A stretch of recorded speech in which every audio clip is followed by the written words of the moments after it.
was in a brutal car accident. I was parked in front of a train track, waiting for the train to pass by. I was the last person not to make it across the tracks. Through visualization, there was a solid stream of cars on either side. If I had tried to sneak across, I would have rear-ended the person in front of me before successfully clearing.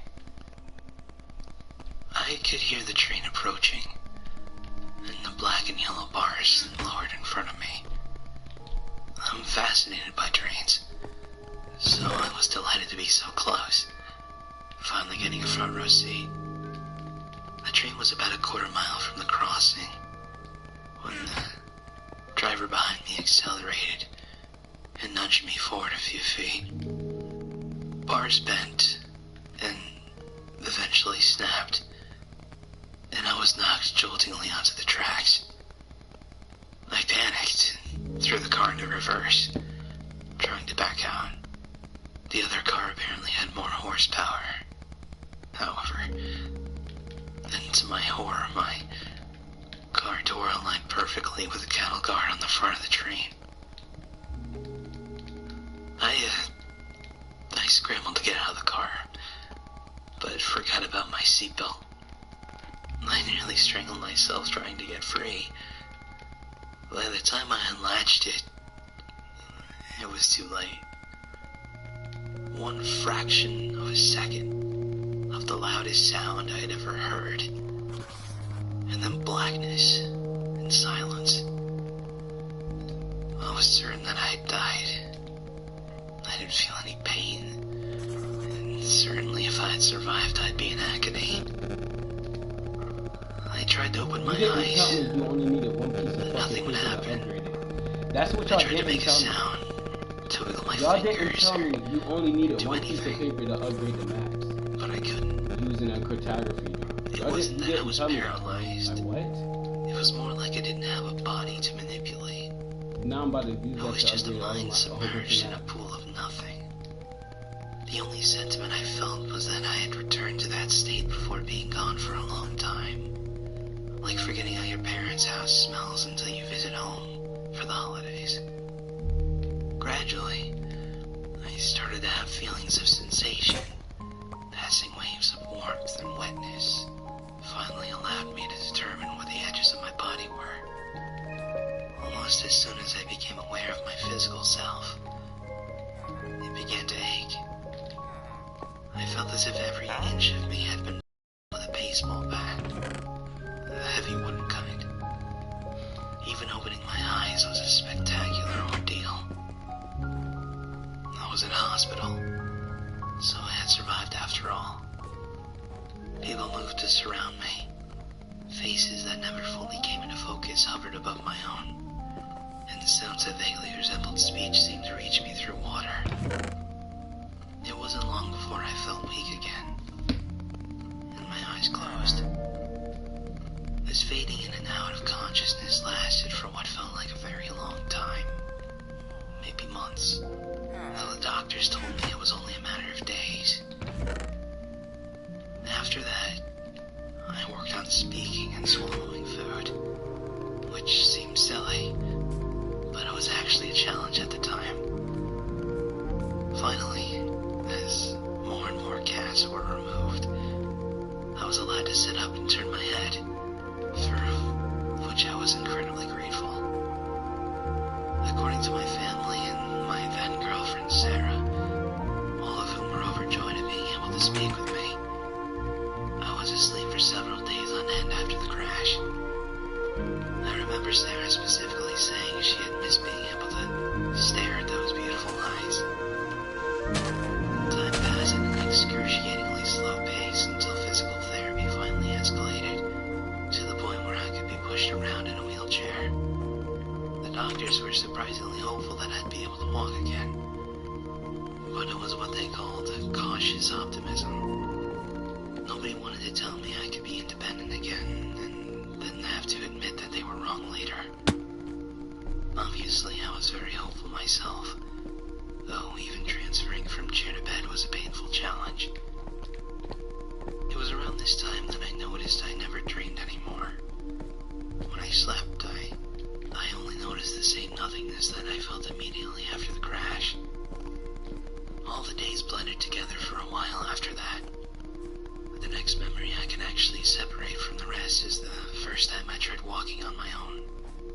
There were staff members holding onto my arms and waist, just in case I fell. And with their help, I made it all the way across the room on my first try. The doctors said they had never seen such a rapid recovery. I was giddy. Obviously, I wasn't out of the woods yet, but soon I was allowed to live at home again with frequent PT sessions. And some weeks after that, I returned to work. Life was almost normal for a while, except for a very slight limp in my left leg, the side that the train hit me on. I was feeling pretty normal. It was only after about a month of living in my own house that Man got hit by a train and started to lived? happen. Buddy got hit by a train and The first lived. thing I noticed was that I felt an occasional sting on my right arm. Y'all ever Like a thin heard that needle before, bro? was I ain't puncturing never my heard skin. of that before. It was a tiny prick. Aren't those supposed to hurt when they hit you? Twice a day at most. I Really figured it was just good, nerve trauma or something and blocked from my mind. Feigning ignorance was harder to do when I started hearing things, though. While I was reading in bed one night, I thought I heard Sarah crying.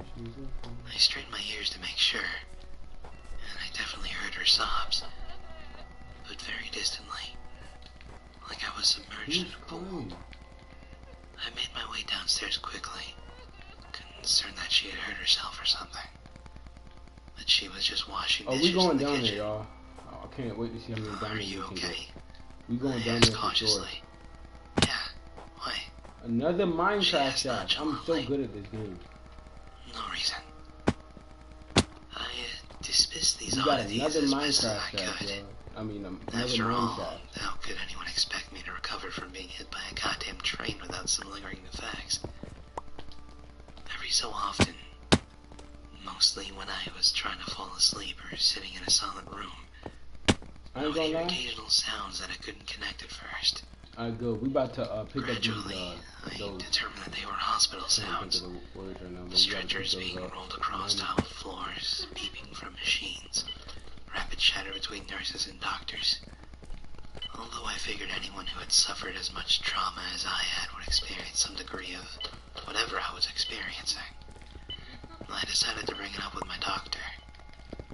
He told me it was perfectly normal for someone in my circumstances, and he could prescribe me a sleep aid if I felt it was necessary. I told him it wasn't a big deal. I was just satisfied that a doctor could explain my symptoms. The odd glimpses of what seemed to be my past only increased in frequency. When I slept, I finally dreamed again. But it was always the same thing. Deep, deep thought. I don't know why it stopped though. Something ad right now. In all, it was a hospital room.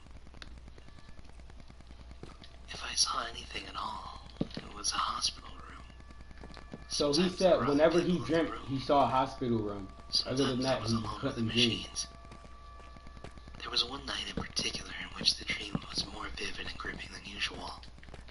My eyes opened wearily to see If Sarah you ask asleep me, on the chair beside he's my still in that hospital hospital bed. bed. He's not really alive right now. Sarah? If you ask me, I croaked. She jerked awake. makes sense. Henry! She scrambled to my side, clutching my hand. At this point, it occurred to me that I was dreaming. I stared right into Sarah's eyes. I'm asleep right now. She seemed concerned. No, Henry. You're finally awake. I'm right here. It's been so long. Of course you would say that. You're part of my dream. I smiled, amused. I'll probably wake up any second. When we finish the As I village, spoke, the familiar soreness caught up with when me we all at finish this once. Minecraft village, most It likely we practically will knocked be the wind from my lungs. Henry, no. I want to make an Her amusement park, distress was now evident. and of course, like do other things after I that. don't know what you're talking Like about. you know, it's just a Stay with me, Henry. Stay awake. it's Look a at me. stepping stone, I guess. I shook my head defiantly and closed my eyes. When I opened them, I was back Like in my after the own village, bed. you can do basically It was anything about that 3 in the anybody morning. wants to think of, like an I sat amusement awake, park, pondering what I had just city. seen. I thought I heard Sarah crying again, even though I could see her sleeping beside me. When Sarah finally woke up, she rolled over and laid an arm across my chest. "Good morning, big guy," she smiled groggily. "If I was asleep right now, would you tell me?" I asked. "What?"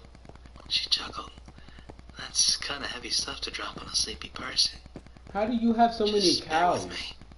If I was asleep right now, dreaming, would you tell me?" "Well, I feel pretty real," she noted, petting different parts of her body.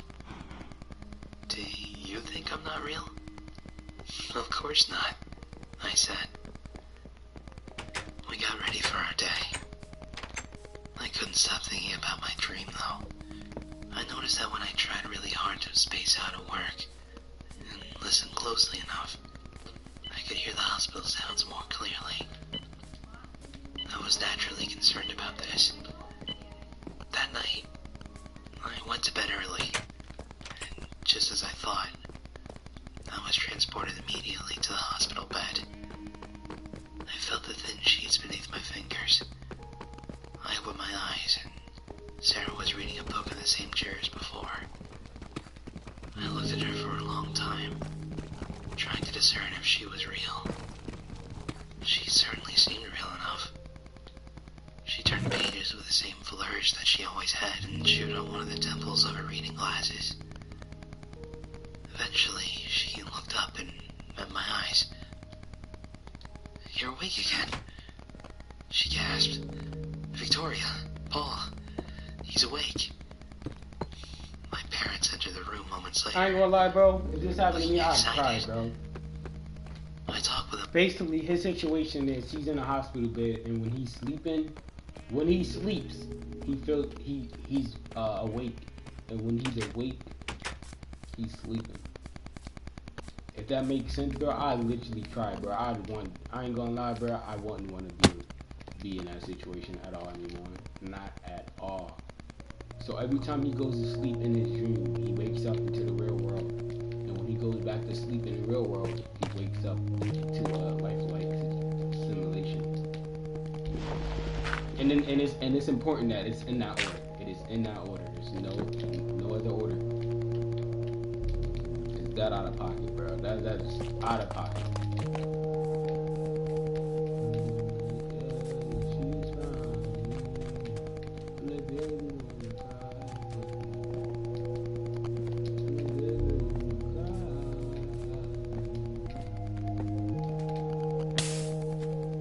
Besides, we're not gonna finish this. I normally usually do.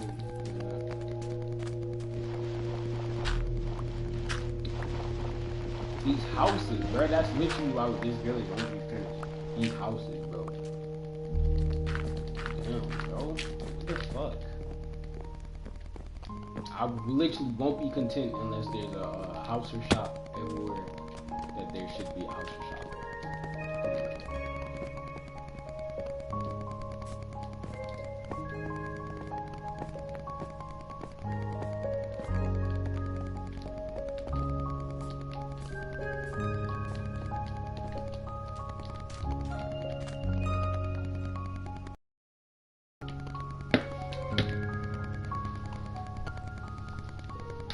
Don't go to sleep. Don't go to sleep. Don't Them all for a long time. Of course, my parents too denied the fact that I was asleep. But that topic passed quickly. Instead, I had been in a coma for almost 3 months with little response. They had been slowly losing hope for my recovery until my brain showed signs of activity. Since that time, they had been visiting me frequently, hoping that I would wake up. It seems a pretty convincing story.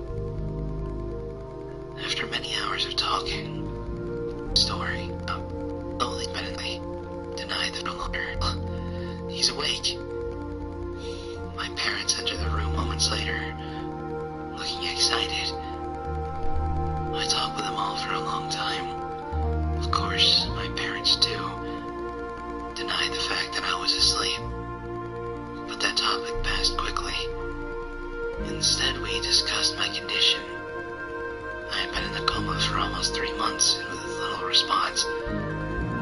slowly losing hope for my recovery until my brain showed signs of activity. Since that time, they had been visiting me frequently, hoping that I would wake up. It seems a pretty convincing story. After many hours of talking, I had to stop. I was legitimately sleepy. Of course, they all understood, and I fell back asleep. Only this time I didn't wake up in my own bed. I woke up in the same hospital bed a few hours later. I had to think about it for a very long time, but eventually concluded that I must have imagined my miraculous recovery and had been in a coma the whole time after all. As you can imagine, it was hard to accept at first. Since then, I've been making a second recovery, which has been slower and less successful than the first. That's why, for a long time, I was mostly convinced that I'm really awake this time. Nobody walks after getting blindsided by a train. At least not.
Okay, well, try not to let it happen again. He literally lives on a flat piece of land.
I feel like we ain't getting nowhere close to finishing our objectives today.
Um.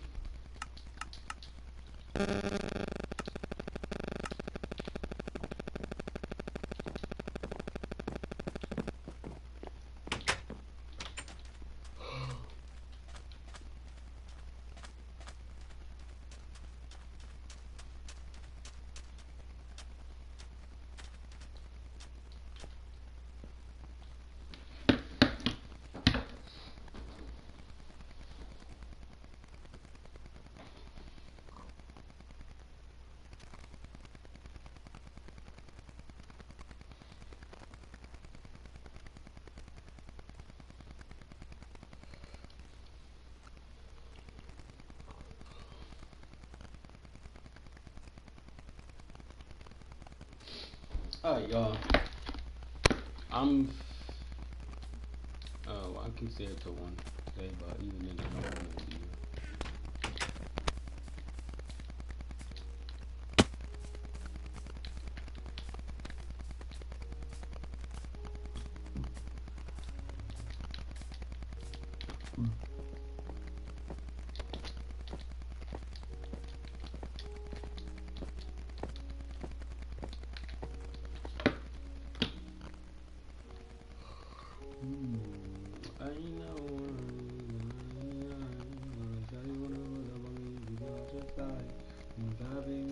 So windy that day, and they were making fun of me. I would have blew harder than that. The wind didn't blow hard enough. It was so windy that day, and they were making fun of me. I would have blew harder than that. The wind didn't blow hard enough. It was so windy that day, and they were making fun of me. I would have blew harder than that.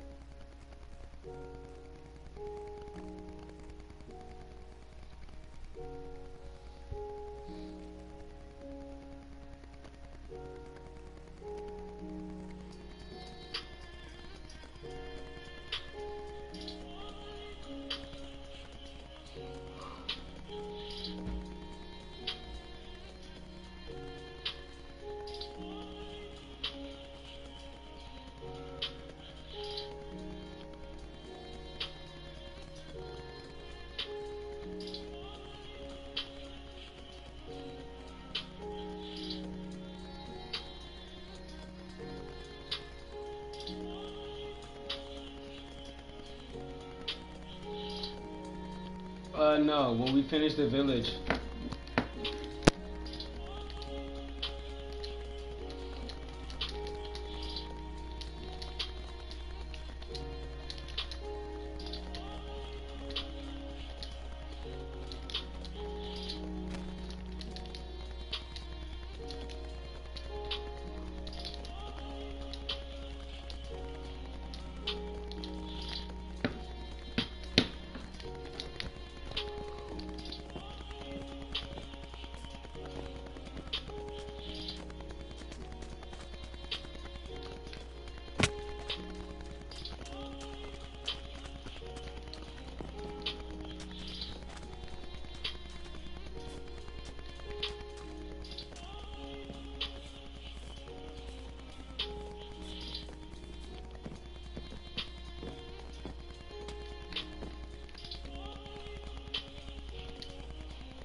Alright.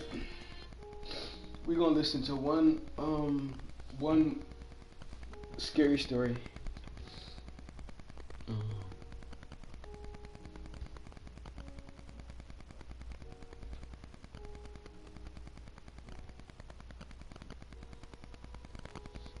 World's best school psychologist.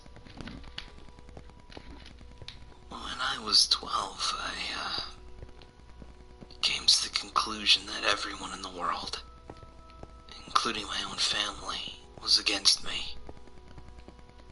I was never a problem child, but parents sure treated me like one. For example, I used to be home by 5 p.m. every day. Clearly restricted my amount of playtime outdoors. I wasn't allowed friends over to play at the house, nor was I allowed to go over to anyone else's. I had to finish my homework directly after I came home from school, no matter how long it took. My parents refused to buy me video games and forced me to read books and then write a book report on them to prove I actually read it. Now, even though these rules listed above were quite frustrating to me as a child, they aren't what upset me the most. What really hurt me was the lack of compassion on behalf of my parents. My mother was a bitter woman who always made me feel guilty of accidents or mistakes I've made. My father only knew one emotion: frustration. The only time he spoke to me was when he screamed at me for receiving poor test scores or beat me for misbehaving. But enough about them. Let's talk about my school psychologist. For his own privacy, we'll call him Dr. Tanner. Like most junior high schools, a psychologist is always available on campus during school hours to assist any students in need of counseling, whether it's emotional, academic, social, behavioral, etc. To be honest, I've never seen any students talking with Dr. Tanner. Every day I would walk past his office on my way to the cafeteria and peek through his door, his little window. Noel Senpai. He would always be alone in there, working on some paperwork. I guess that most kids were too afraid to speak about their problems to an adult who was practically a stranger. For this reason, it took me 3 weeks to muster enough courage to go into his office. March 2nd, 1993, was the day I decided to voice my troubles to Dr. Tanner. During lunch break, I stood in front of his office and knocked. Through the window, I could see him raise his head, smile, and motion for me to come in. I did. He greeted me by introducing himself and asking for my name. Dr. Tanner was a very soft-spoken man who seemed to radiate kindness. So in less than 30 minutes, I rambled to Dr. Tanner about how mean my parents were to me and how they didn't care about me at all. After a while, my voice began to quiver and I stopped speaking. The psychologist listened patiently to my whole spiel, arms folded and head nodding. I half expected him to begin talking about how everything I had just said was untrue and my parents loved me dearly and blah blah blah. But he didn't. Dr. Tanner leaned forward with a grin on his face and said, "You know, I'm the best school psychologist in the world. I promise we will fix this." I rolled my eyes. Okay, but how? I have my ways. I'm a man of my word. I promise that within just 1 month, the relationship between you and your parents will change for the better. Forever. After a brief pause, he continued, "Although I do need you to make me a promise. You have to promise me that you'll come back to my office after school tomorrow, and that you won't tell anyone that we had this conversation today. It'll be our little secret." I promised. The following day, I returned to Dr. Tanner after school. It was around 4 p.m. when I entered his office. After a warm welcome, he asked me to have a seat in front of his desk once again. Upon sitting down, I watched Dr. Tanner close the blinds on the door's tiny window. "There," he smiled. "Now we have all the privacy we need."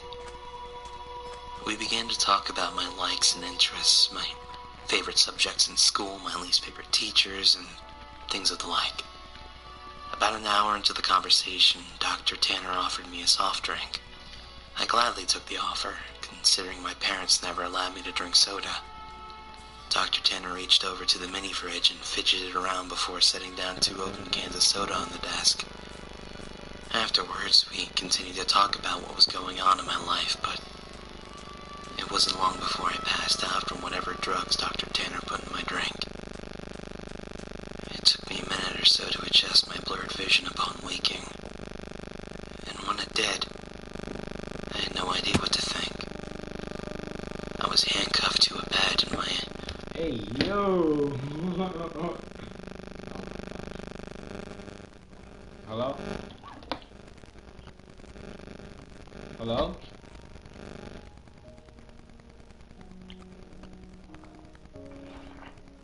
Bro, what? Don't fucking call me if you finna be silent and shit, bro. That shit is the most annoying thing you can do. Calling me and then just... Like, oh my gosh, bro. If I was not the person I was today, I would literally tell everybody what I was thinking. These niggas are fucking annoying, calling me, telling me, oh, pick up, pick up. No, I don't want to talk to you. Why you want to talk to me, bro?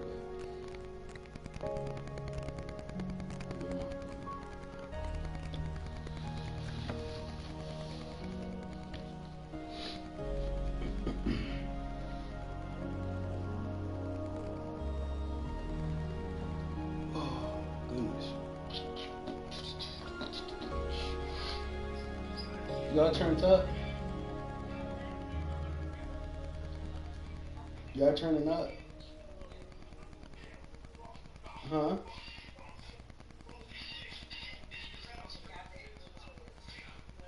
The camera is frozen. The camera's frozen.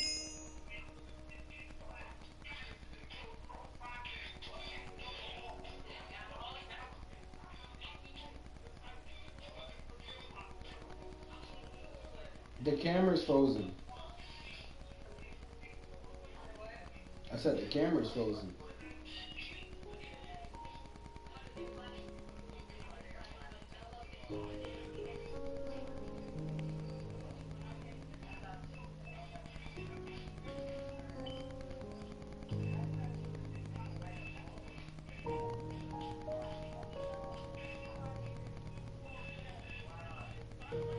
No.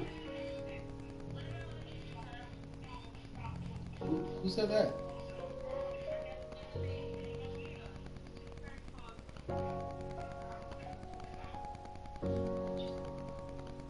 I said the camera was frozen, and I was like, "Who's that? Who's just talking?"